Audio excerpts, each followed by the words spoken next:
மாண்புமிகு பேரவைத் தலைவர் அவர்களே, நேபாள் நாட்டுடைய ராசுவா பகுதியில் நேற்றைய தினம் மிகப்பெரிய ஒரு வெள்ளப்பெருக்கு ஏற்பட்டிருக்கிறது. கிட்டத்தட்ட 160 பேர் உயிரிழந்திருக்கிறாங்கன்னு செய்திகள் வந்து கொண்டிருக்கிறது.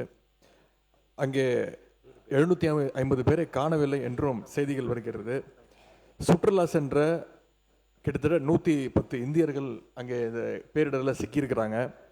குறிப்பாக தமிழ்நாட்டுடைய பல்வேறு மாவட்டங்களைச் சேர்ந்த 40க்கும் மேற்பட்ட தமிழ் மக்கள் சிக்கியிருப்பதாக செய்திகள் தொடர்ந்த வண்ணம் வருகின்றது.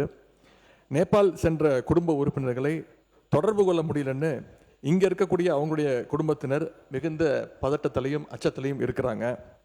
இந்த சம்பவத்தில் எத்தனை தமிழர்கள் சிக்கியிருக்காங்க, அதில் எத்தனை பேர் நாம் மீட்டெடுத்திருக்கிறோம்.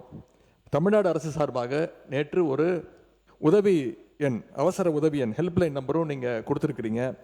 அரசு அறிவித்த அந்த ஹெல்ப்லைன் நம்பர்களுக்கு இதுவரைக்கும் எத்தனை அழைப்புகள் வந்திருக்கிறது, அந்த அழைப்புகள் தொடர்பாக என்ன மேல் நடவடிக்கைகள் எடுக்கப்பட்டிருக்கிறது.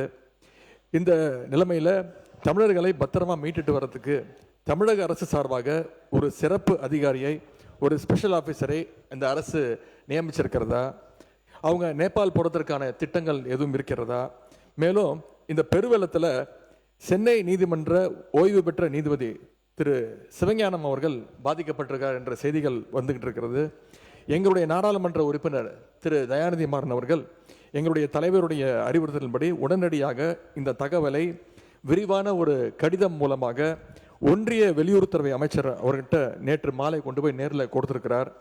இந்த இக்கட்டான நேரத்தில் பாதிக்கப்பட்ட குடும்பத்திற்கு நாம் அனைவரும் பாதுகாப்பாகவும் உறுதுணையாகவும் இருக்க வேண்டும் என்று கேட்டுக்கொண்டு இந்த சம்பவம் தொடர்பாக அரசு உரிய விளக்கம் அளிக்குமாறு நான் கேட்டுக்கொள்கின்றேன்.